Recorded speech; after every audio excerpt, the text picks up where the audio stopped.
Greetings, my friend. We are all interested in the future, for that is where you and I are going to spend the rest of our lives. And remember, my friend, future events such as these will affect you in the future.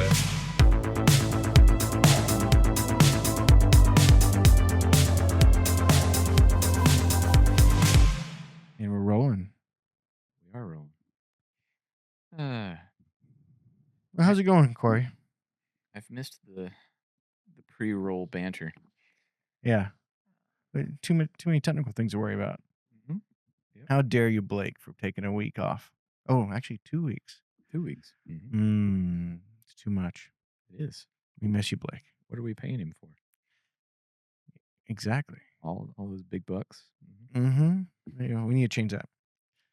But yeah, it's a very, very exciting week for robotics and AI in general. All right. Do tell. Yeah. So we have SceniX is just got purchased by World Labs. All right. So what we're seeing is, for those who are not in the robotics world, we went from 10 years ago programming those sensors to go into discrete steps like individual fingers, arms, and then we went into architecture where we were trying to figure out how robotics should move, and it became a lot easier. And then moving through the world became pretty interesting, and we were able to do that. And now the question is coming out, okay, now that I can move my robot in the world, now I need to go and do something interesting with it. That robot needs context, navigation from point A to point B, but even just context within that environment. Like, go give me a beer out of the fridge. You can an LLM. You ask the LLM, okay, a fridge is a square box. You can give you a description, but you really need to have that world, like video game, basically, accessible to the robot. And that's where world action models and like these just larger frameworks are coming out. And the purchases, SceniX was combining that simulation side and the dexterous manipulation, how the robot's moving and doing moving objects or interacting with objects. And then the World Lab side is basically the contextual understanding of the world. So we're starting to see, it's a little convergence here. That's very interesting. What do you think about that, Cory? So I guess maybe first off, give me a little bit more context about these two companies. What were they doing independently, first of all? Well, independently, you have World Labs building a world out where, like a virtual world, think about video games, and labeling it. So all these items and objects, whether it's the house or the light bulb or the flashlight or the wash machine, you could label it, and then there's some understanding on physics. You could pick up in the virtual world a bowling ball and throw it, and pick up a feather and throw it, and the physics of how it would fly through the air were there. That allows you to have some understanding when you engage with things, bridging the digital understanding to the physical world, how what to expect. Mm-hmm. Now, the discrete information on how I'm going to grasp a can, grasp a handle, squeeze, let's say a tennis ball versus squeeze a grape. That information could be encoded inside of those items, but they need to translate that into a robot like RCP or some protocol to understand, like, okay, that information needs translated into this movement. That movement side and the simulation to real connection, Mm-hmm. it looks like they're purchasing SceniX in order to have that capability, or at least betray that they have that capability coming. Okay. So what does SceniX do? SceniX is the manipulation part, like taking the simulated world information and then translating into a real action on a robot. Gotcha, gotcha. Okay. Yeah. So all that metadata, is that Yep. You okay? take the metadata in the world and then you translate that into grabbing, grasping, and moving things. If you have the analog, if human, we spend our life labeling things like I know this, I know this, I know this. Mm-hmm. You've grabbed like items Mm-hmm. before, and you can go in there. And sometimes if it's an item you don't even know about it, you go and you kind of like mess around with it a little bit Mm-hmm. subconsciously before you pick it up. Mm-hmm. I mean, there's children toys out there. It's Yes. like one very light ball and one very heavy ball, just to teach that kind of understanding of how to engage in the world, because what it looks like and the way you actually interact with it are two different things. Mm-hmm. And That, that's where simulation has actually had some issues. okay. That's exactly where I was going. Mhm. Yeah, early childhood development Yeah. stage. Yeah. So yeah, just I picked this up. How does it respond to the environment? Yep. Stick it in your mouth. You chew on it. What's it taste like? Absolutely. Okay. Okay. And I really think that is a very, very good framework for anybody to be able to ask intelligent questions about robotics and AI in general, Mhm. because intelligence, static intelligence, you can just engage with somebody Mhm. on a day-to-day basis. You're like, wow, you're mainly working on their knowledge base. Like they know a lot of stuff. Yeah. But That there's a difference between knowledge and putting it to work. mhm. Yeah, that ground floor base understanding that we all have. Mhm. Well, not all, unfortunately. Just that importance of early childhood development. I mean, yeah, Mm. if you screw up a poor child during that phase, they're not the same the rest of their life. Yep, Um, absolutely. so then, obviously, for AI and then robotics, that this is the foundation for how it can navigate, and then you can add tasks and everything else Mhm. on top of that after the fact. Yep, yep. Okay. And because I actually love that example, I would love to, like, talk about that more. Yeah. The By all means. Yeah, so when you're a baby, you basically have very, very fundamental things. Can I eat? And can I get my diaper changed for the most time? And, like, if I'm hurt, I'm just gonna make noise. Mhm. So, like, the action of moving is very limited to what you actually can do with movement. Like, your arms, what are babies really doing with their arms? Not much, you know? Mhm. When you get a little older, when you have context of the world, if I do this, I pull the blanket, I can move that ball toward me, you know? Then you start saying, "Okay, I'm going to use my body to bring the things I'm interested in." And then when you get older and older and older, you actually start replicating the things your parents are doing. Mhm.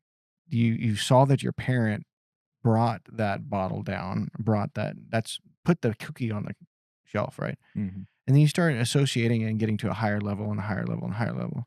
And then we get into art. You know, I can move the pencil and create art. Mhm. But all these things have different intentions. Like one of them is to feed myself, one of them is to express myself. But on the robot side, I have not seen a framework yet to change the intention of the platform, meaning going from just dexterous manipulation to an item, but evolving. I need to be in this mode at one level, and this mode at another level, and this mode at another level. Mhm. And what they simulate is multi-agent, meaning I'm making an agent to do X, and another agent to do Y, and another agent to do Z, and you just switch back and forth, and you create a tension between them. Everything's siloed. Everything's siloed. Mhm. I'm assuming somebody out there brilliant is working on this, but this is something I'm like actively looking at, understanding, um, application wise Mhm. in the robotics world. Okay. Is that with how we've addressed robotics in the past, where where we have developed things that are very one track oriented. It's just this robot arm is picking up this piece of the car and welding it on. Exactly. And it Yeah. does that repeatedly. But now we got to do everything. Mm-hmm. Um, okay. So is that a challenge for roboticists to grasp that that's needed, even in the humanoid at the moment? Do they have a hard time? Yes. Okay. I mean, I really do think that's it's a huge um mental jump to like, oh my, I learning is one thing, and there's a difference between learning and evolving. Mhm. And I don't think we've gotten to the evolving stage yet.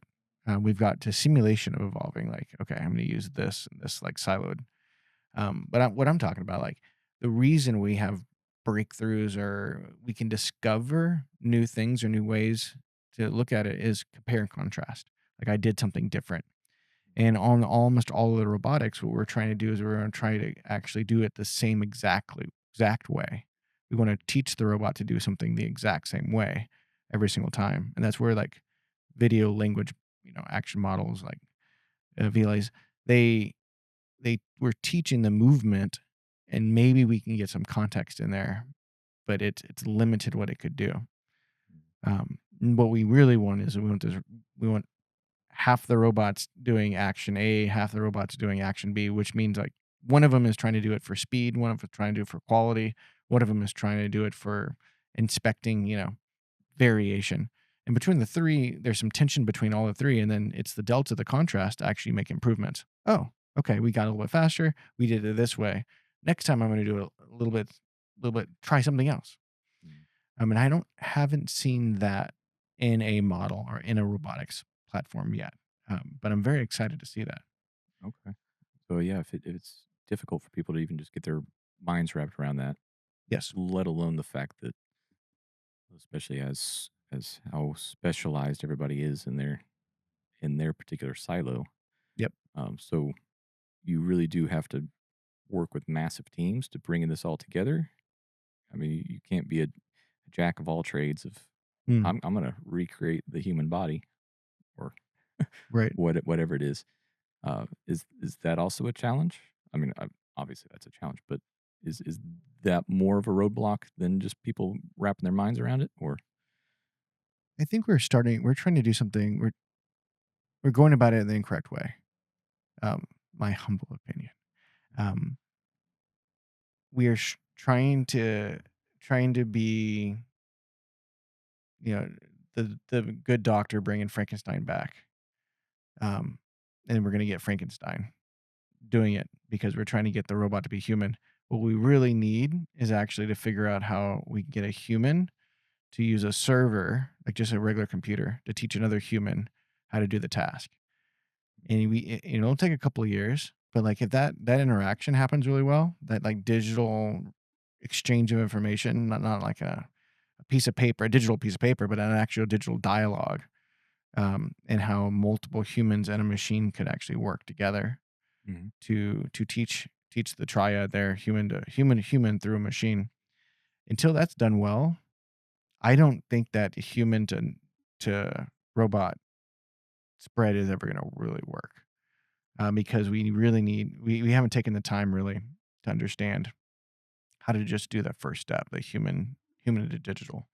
Well, I've seen some companies doing egocentric data, like you throw some glasses on, throw some pads on the hands, and trying to collect data. But you don't really, you can simulate intent by having, person A, person B, person C doing it.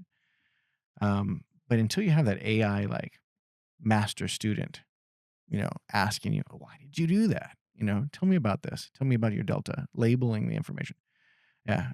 Um, then you're never really going to understand intent and why somebody did a certain way. And sometimes those people don't even know.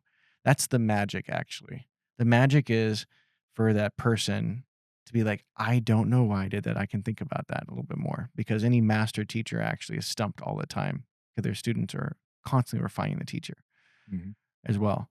So those are the moments I'm looking for a system to be able to engage just with a human to record the information in the very, very first place. And then the whole like robotics, like context and continuous improvement that's the second step. Yeah. That back to some point you made earlier made me think as well of just the one thing that I've always found fascinating is just what separates us from the rest of the animal kingdom, Mhm. but our giant brains and back to the early childhood development and how long it takes us to be useful in any capacity. Mhm. Um, but yeah, where other animals just pop out and they've already got it all programmed of how to function and go and do. Yes. There's not the child rearing aspect. Um, but even that, maybe going back to the our passion for let's start with creatures and things. Mhm. But even that, before you even try to mimic a human, of all Mm. the things that you got to engage with, Yes. we still don't have any robot that's remotely close to a tadpole of just what it has to do to survive, at least from my perspective or Mm. my knowledge is just yeah, a tadpole growing into a frog. I mean, obviously it's just doing its thing, but the instinct to I got to eat. I'm looking for this. That thing's dangerous over there. I'm going to stay away from it. Mhm. Hopping from leaf to leaf. Uh, again, but before you get to the stage of hey, we got to screw in a light bulb, like that's complex. There, don't squeeze it too hard. You're going to break it. Yep. Yep. How do you climb up the ladder to do that? Um, there's a lot of foundational things you got to know before you can achieve that task. Absolutely.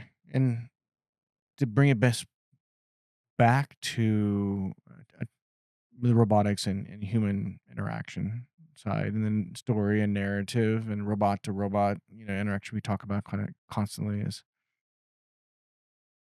the evolution of going into that interaction between human and robots is its own complex world as well. Like just interaction in the world, we can think pretty clearly on how to get that done. Like I think there's a lot of people who can write the steps down on how to get it done. I think we've rushed, and there's a lot of information that we have to do to get there. I think the path is there. The technology roadmap for most companies is there. What is not there is most of the human to human and human to robot interaction stuff, because most of the time, most humans don't know why they interact in with another person like that. Hmm. Um, and that is something just brilliant. I think we talked with Luis, and we've talked with Javad, and we've talked to even Winston. It's not about the robot; it's about that human reinforced interaction between each other. So I'm very very excited about actually exploring that with some of the upcoming conversations we're going to have with guests. Um, but yeah, just I don't know. My mind is like we're talking about how to screw the light bulb in, contextual awareness, which light bulb to grab, which one to replace.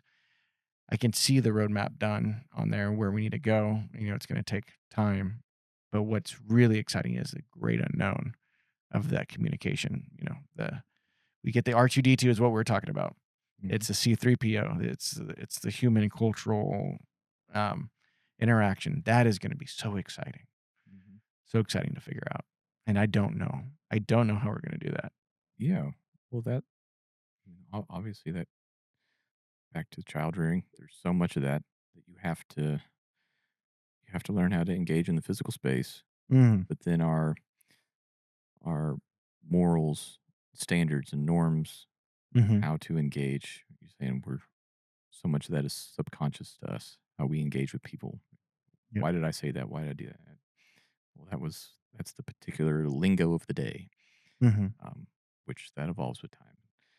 Um, oh, that's it's very interesting, very complex. Certainly way above my head. But it is fun. Oh my gosh. It is. I mean, it's why we're doing this, right? Sure. And to explore that, and to unwind the last 20, 30, 40, I don't know, industrial revolution. Like we have made people conform to be robots. I'm typing into a screen. I live my world digitally. Um, so we actually need to rediscover that a lot now. And I think, okay, this is going to get Rediscover why we do what we do. Yeah, Okay. and be good at it. Um, Well, yeah, there is so much of that that is, Mm. I don't know, it, mindless uh, reactions mhm, or things that are stuck in antiquity in a certain sense. They've mm, just our school system.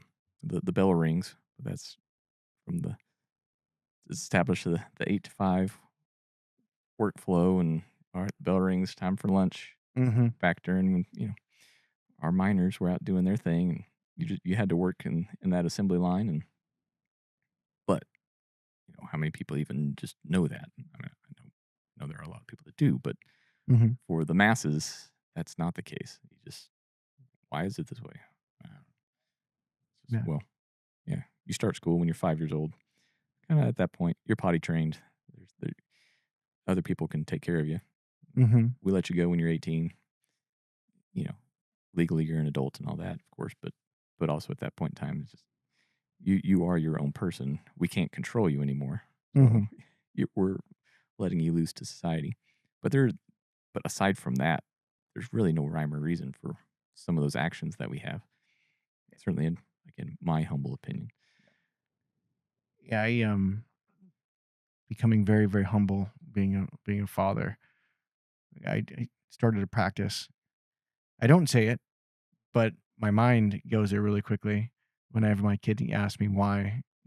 My mind goes exactly every time because I said so. Hmm. And I catch myself because there's a reason to tell your kid to do something. It's either like I'm preparing you for society, I'm preparing you just to be in harmony at home with your mom, with with your siblings if you have them. So there is a reason for everything. Hmm. And a lot of times as a parent, I think I'm distracted or like I'm it's dinner, it's cleaning, it's multiple things. And the amount of times that I want to say because I said so Hmm. is shocking to me. Yeah, Um, I I catch myself doing that as well. yep, I do make a very conscious effort that I don't ever do that. right. But obviously, when you're in the middle of work or something's happening, you got your kid tugging on your shirt, Yep. wanting an answer to something like, not now. I mean, life is what it is. Yep. But but yes, I consciously make an effort to explain. But yeah, but then rooted in back to what we're trying to do with robotics. Mhm. A lot of those questions, while on the surface are very simple, I have to stop and think like, why am I telling you to do this? Mhm. Or at least how do I explain it to him? Mhm. Um, yeah, no, yeah, just don't touch the stove. Early on, right? Mhm. But that's very complicated. It's like Yep. it's hot. Well, what's hot mean? Like, Right. what is hot? How do I describe what hot is? Mhm. I can get into some explanation using physics jargon or something, but your 4-year-old kid doesn't know what that means.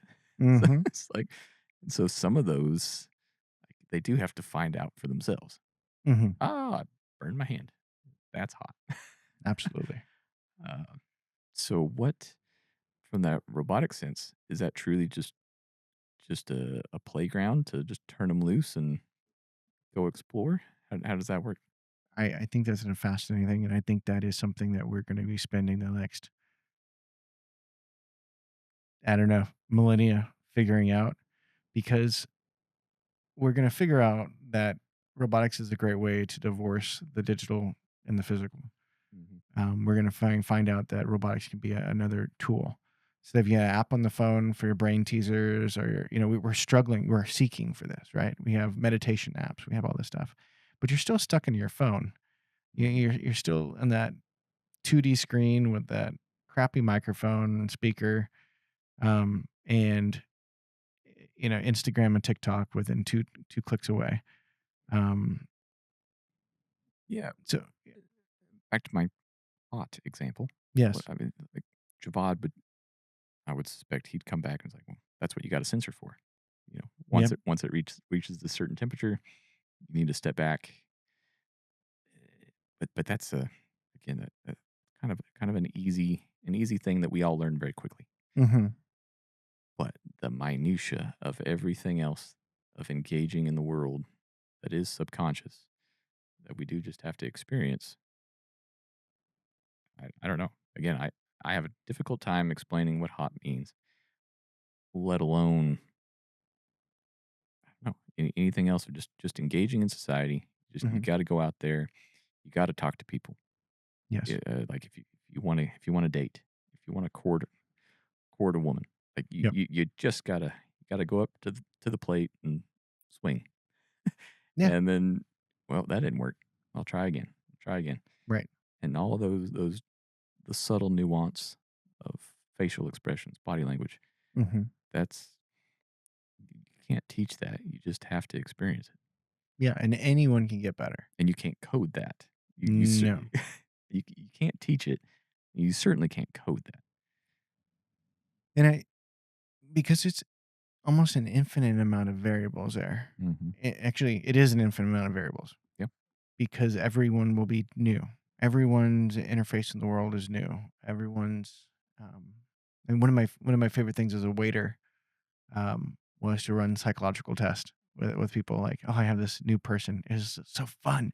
I get to engage with someone completely different than somebody else before.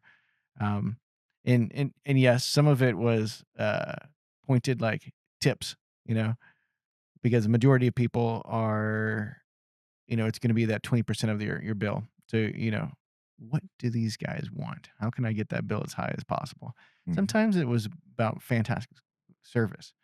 Um, it's just like reading people. It wasn't about making money because I knew that I was never going to make tons of money as a waiter, and bumping it up 10% wasn't very interesting. But interacting with people and seeing how they ticked and where they were going with it, and that, I don't know, almost a social contract, like your expectations of me, um, and my expectations of you, in this environment. It's just a fascinating thing. Mm-hmm. But you can't. I didn't. You could be a waiter for. I was a waiter for maybe a year and a half in college, different places. You never get it perfect. You don't ever. You never. You get better maybe at the menu, maybe at being more friendly, in general, but you don't understand those people perfectly.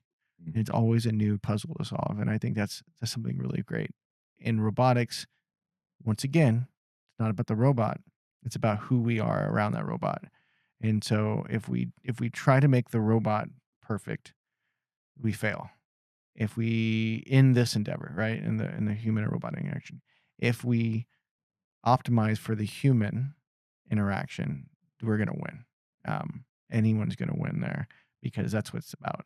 And I don't think we'll be able to map it, but we'll be able to get better and better and better if we look and measure it for the right things. Yeah. Well, we did touch on that. I think it was Javon's episode. But Yep. yeah, where it is interesting, where some of those uh, difficulties, uh, again, where we say it's innate and you got to, and or you just have to experience it, Mhm. um, where we can make up for certain aspects of, again, this robot can see in the dark, or Yep. this robot has the ability to truly see how dilated your pupils are. Yes. There are all sorts of cues that robotics could overcome. Um, so obviously, it, it's building a whole new animal. Mhm. I think that's also lockstep with what we're pursuing here. Just speak for myself, but just get off this whole train of let's try to replicate a human here Yep. because it can't be done, in my opinion. And we can march that direction, but Yep. there's a mathematical limit. There's a wall. Yes. You're going to hit it at some point in time, and it just again that's the aspect of that uncanny valley. I think that we will still reject it and or unless you do embrace it as an other. Mhm. It can't be a Blade Runner scenario where we can't tell who's a human or who's a robot.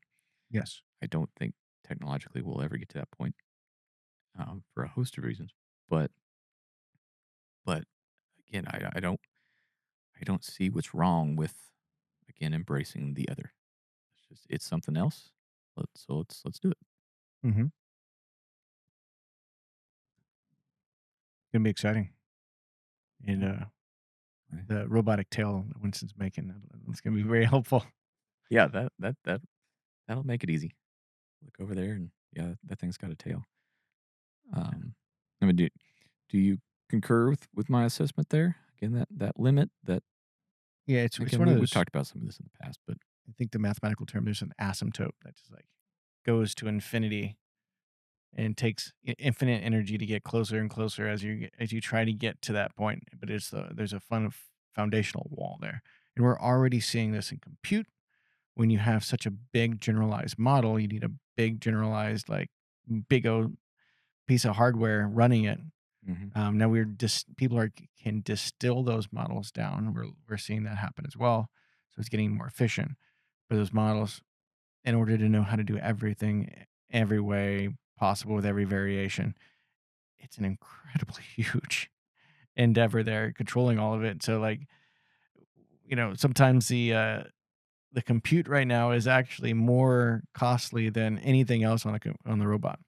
There are systems right now on the simpler side of robots that just the SSD is the single most expensive part on that robot. So if we're going to try to make an all incomprehensible, you know, robot, good luck affording that thing. yeah. Well, in the again, correct me if I'm wrong here, but certain aspects of at least the technological timeline we're on, you know, we used to loop our forefathers. They used to use crystals and echoes and things to. Hmm. Just kidding. But what you're describing of some of these bounds, Yes. that these limitations, Yep. at a certain point, there you can only make a chip so small. Yep. I certainly know that from my side of things, or optics, dealing Hmm. with lensing and the negative. Like, how are you able to capture light? The inverse square law, all that stuff. There's a certain point, um, how fast a lens can be, just Hmm. because this is how it works. These are the bounds. Light controls everything. Yes. We're not going to be able to escape that. But I mean, I don't know. Let's get wild here. I was being silly about us using crystals. But is there some sort of launching point where we you see some sort of development where truly things do just completely shift in a different direction? Like of this, hey, we figured out a whole new way to do this. Um, I don't know. I saw some quote the other day. I found interesting. It was just how the light bulb didn't come out of continual improvement on the candle. Hmm. Someone completely departed. We're gonna go some whole new way, and we've got a light source for your house. Is any of this making any sense? Yeah, you mean like going from a light bulb to LED? There was one jump. Yeah. But you're even talking about, what's the next? Yeah. What's the next? What? Yeah. Uh, Bioluminescence. Yeah. yeah, yeah. Just things from the robotic space again, because this is a very difficult thing, or from the AI space. We're already seeing that too. Yeah, everybody's on this big kick of, oh, all the data centers, and it's taking all of our jobs, all this stuff. But how much that stuff is being subsidized at the moment? Like, it Mm. truly, like, certain corporations, they've been bit in the butt because they let a bunch of people go, and then turns out, man, eh, yeah, this is awesome. It's a great trajectory. This is cool stuff, but it ends up being more expensive than if they just kept it the way they were doing it, and they were more effective and more efficient. Mhm. Yeah, I mean, the stock market just had a big vote this week saying that the big massive scalers, like, they overbuilt and the hype is not coming to fruition. Um, some massive stocks were down 13% just today, Yeah. um, off of that. So I think there's something coming up front. Like, the first thing we're gonna see is people are gonna start running these things on their own devices. We already see the distillation that we're talking about can be running on your phone. Apple's buying, companies that do this, and it's actually sometimes works really, really well. but you don't always need the latest and greatest and the most amazing thing to do the task you need around your house. To go book your ticket to your next vacation, you could probably use models 2 years ago, 3 years ago. So it's it we're gonna see a intelligent way of using most cost-effective method to go forward. As compute prices drop, if they drop, we'll see more and more adoption of on, at on your device. Um, and then I think there's a huge desire to get into the physical AI, like the robotics, because these data centers, you have to have the data, it has to have a value, right? And then if you just shove data in a warehouse, a lot of times that value, you know, it's for it's ages has become less valuable over time. There are some sets that are more important, to have long forecasted, regression. But a lot of stuff that we're storing in these data centers are AI slop. Like what 60% Hmm. of the internet right now, or like even probably higher than that, is actually generated by AI. And there's synthetic information that's important, but then there's just a bunch of junk that is, you know, Hmm. just a lesser version of the thing before it.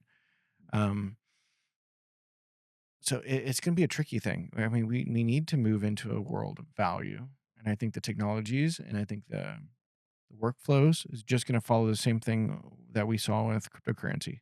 We're going to consolidate, and then we're going to start asking the questions: how does this help me? How is this actually useful? Ethereum moving to exchanging a value, and then Bitcoin as a store of value. They came up with actually a real use case of how they're going to use this stuff. Um, Whether you agree with it or not, or you think it's good or bad, it doesn't mean a whole lot. What I think is going to happen is that we're actually going to say this is the information worth keeping. This is how we're going to use it. This is the AI that I actually need to do what things I need to do. Maybe if you're a super coder, you need something else, but yeah, we're gonna actually start evaluating these things on the value. Hmm.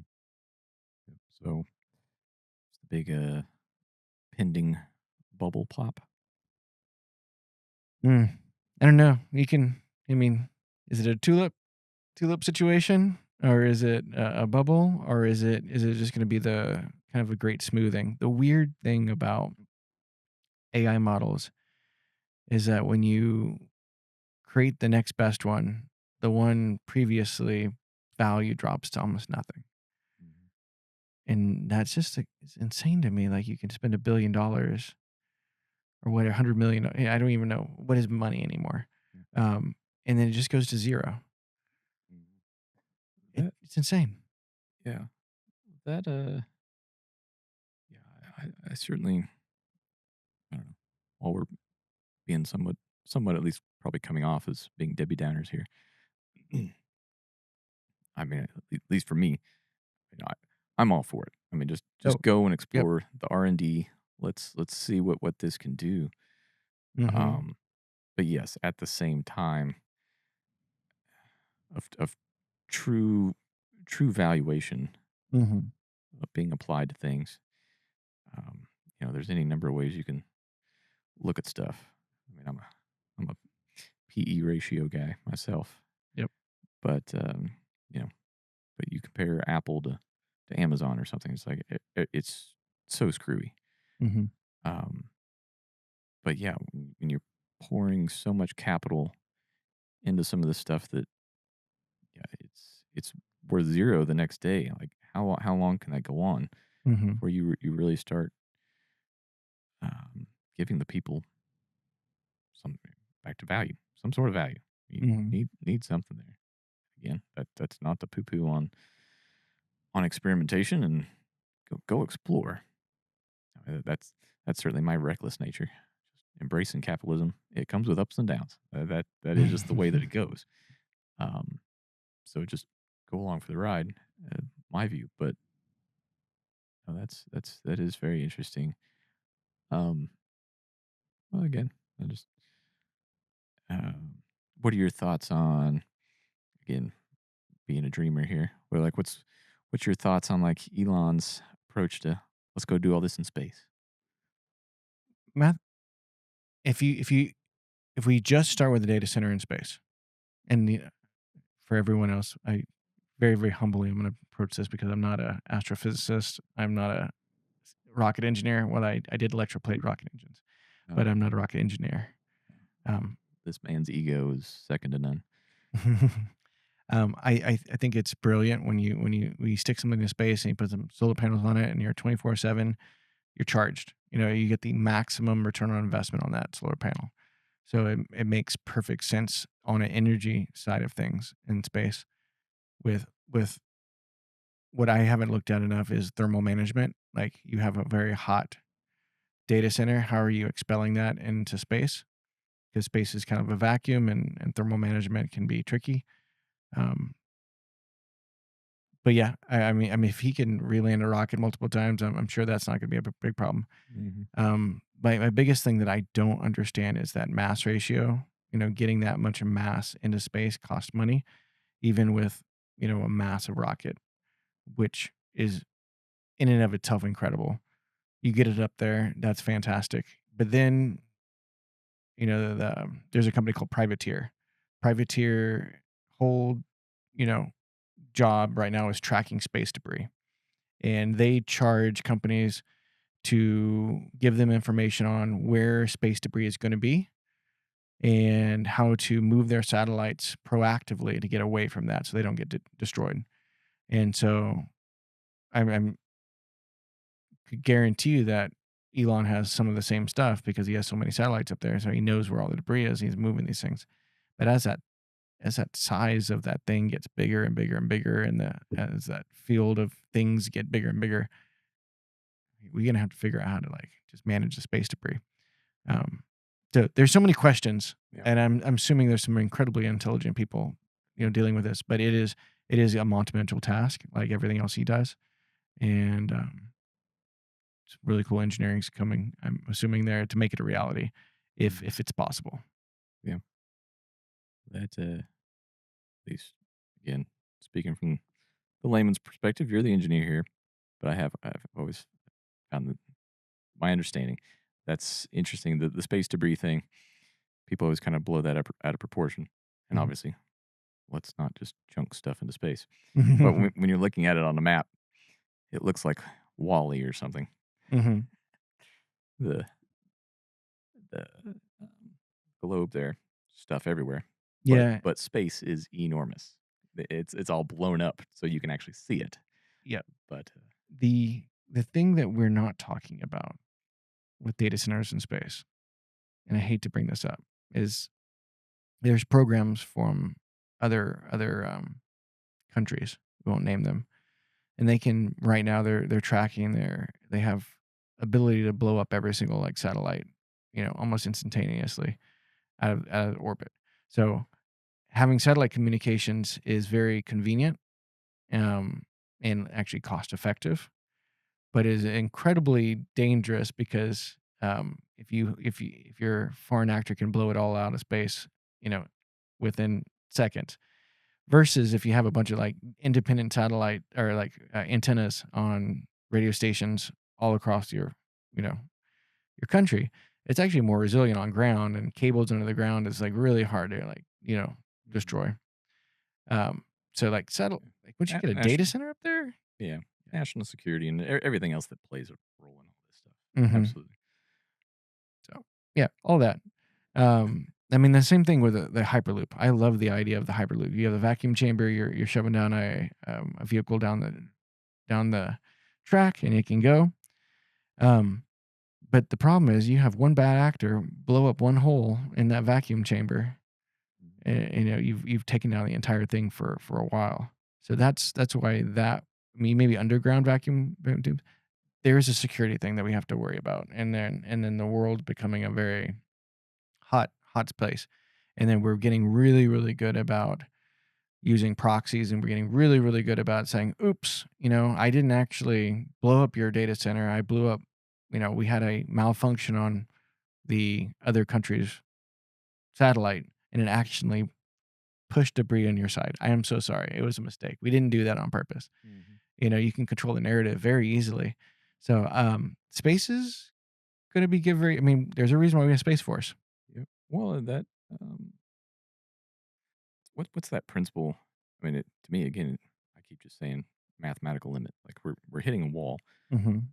but again, with geopolitics and everything else that has to be taken into consideration in all this, um, what's that principle?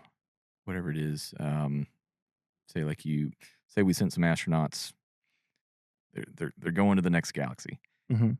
with our current tech or whatnot, but where it would have been better had they waited 100 years Mm. before we actually took off because technology's evolved that much to where they get there quicker. Absolutely. And that's why humans are so great. We're adventurers. We gotta go and try it. Mm-hmm. So, so all of that saying is I would love to see it. Um, and also, it is very easy to be an engineer and point out the all the reasons why it can't work. That is I can do that all day long, and I am also, like, as Winston named, a hammer, so I'm also a proponent, like, "Let's go try it." Unless we try it and do it, we won't figure out how we shouldn't do it. Mm-hmm. What I'm putting myself on the spot. Call me out. I've given that a lot of thought. Where do I fall on that? I really don't know. Uh, maybe yeah, I mean some of the stuff he was talking about, I plopped on just business jargon. Yeah, one way people look at it is either the visionary or the integrator, and I've taken tests for that. I just kind of fall right in the middle, to be honest. Just curious, Yeah, I think. because yeah, I, I, I, I truly see both sides of all this. Mhm. I think it's great. I love the anvil. I love the hammers. Mhm. Yeah. I I used to report to the director of research for Motorola. He had left, and he started a startup company called Micropower Global, and, for a while, he was my direct boss. And I actually asked him the same question, when we went to lunch one time, and I was like, "Hey, how do people, are you an extrovert? Are you introvert? Are you the teacher? Are you the hammer? Are you the anvil? Like, how do you like think about yourself?" And he said something that I just blew me away. And this comes back to, maybe your philosophy too, or your on a religious side. He goes, uh, "Was Jesus just a teacher? Was Jesus just, something?" He was like, "He's the gambit, he from everything here." And he goes, "As I get closer to who Jesus was, I become more of each one of these, like, characters." He goes, "I'm not anywhere close to there, right?" But he goes, "When you start hearing that you go into this room and these people think you're the hammer, and you go into this room, people think you're the anvil, and you go in this room and you're a teacher and you're over here, you're the wild explorer." He goes, "That's when you know that you're on the right path of growth." Mhm. And I'm setting you up for a compliment. I feel like depending on the topic, you could be on some of the different camps. Yeah, I think maybe the easiest way of saying you are conservative in your approach for risk. And I think that may be an overarching thing. But then if you get closer to God's path for you, then you're like, "Oh, well, you know what? Yep. There is a path, and I'm going to listen to the person who's telling me where to go." Jesus take the wheel. Yep. Yeah. Well, even that time, Winston. I mean, just even listening to him self-diagnose, he where he's talking about him being out of his element, just doing this podcast. Mm, But he's such a personable guy absolutely. and outgoing and like a blast to be around. Um, so I found that funny, and it well, in you likewise. Mhm, You told all my guys that too. Just you're the mad scientist, mm, which you instinctively go to this, neurotic, yeah, introvert that can't function around other people. But yeah, mhm. you're the full package in that regard. Depending on the room. Yeah. Depending on the Sometimes room. sometimes I enter a room and I'm like, "I should shut up. Not worthy." That's that's interesting. Well, this whole thing certainly has been an opportunity to self-reflect and Yeah. uh, get to know ourselves better Absolutely. as we sit here and just gab about putting data centers in space, learning all sorts of stuff. Yeah. I mean, that's what it's all about. I think for most of the engineers, doing something crazy like making robotics immersive experiences so people can be more human. Whether it's that, or you putting rockets in space, or you putting data centers in space, or you making robotic tails. Um, you know, Sometimes you have to get in the trenches, and if you're by yourself in that trench, you learn a lot about yourself. If you're with somebody, you learn a lot about them, and that's something in the career that I'm in right now. I try to emphasize with people. Like when I sign my emails, I say team. I don't say, I don't address a group like, oh, you're this group or that group. I said you're my team, and I think it's really important because everyone wants to be a part of a team.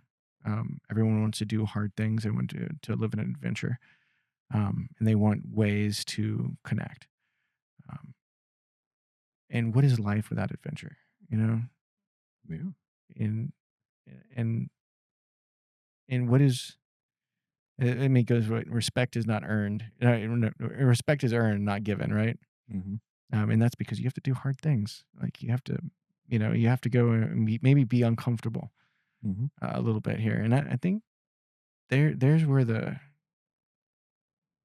finding tension and knowing where that is and when what is good tension and bad tension. That's where I think when we can deliver that. I mean, any good comedian, there's tension. There's uncomfortable tension I've for had that. them. I've had that conversation with my wife Yep. several times, actually. I mean, that's the essence of comedy. Yes. That's also the essence of scary movies. That's the Mm-hmm. essence of emotional movies, right? Mm-hmm. It's like that character you're holding your breath like, "No, no, they did not. They did not die," or, maybe some, like, incredibly joyous thing. I feel myself holding breath.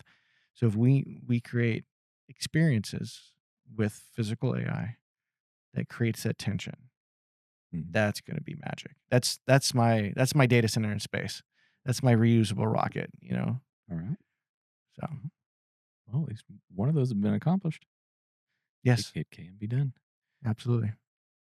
Huh. Sweet. Well, we are at the 55-minute mark. We want to go ahead and wrap this sucker up. I agree. And if you are for all those listening, if you're building something cool in your garage, whether it's the next robot Finn or whatever it is, like Winston, if you are a human robot interaction specialist, if you are just a mad scientist or a capital allocator, we would love to have you on our network. We are meeting incredible people every day, building and going on in great grand adventures to make the impossible possible. And we want you part of the network to build this next world in immersive experiences and robotics and humans interaction. And so yeah, just please reach out to us, and we'd love you having our network. Yep. Ditto. Cool. Signing off. New Arc. Peace.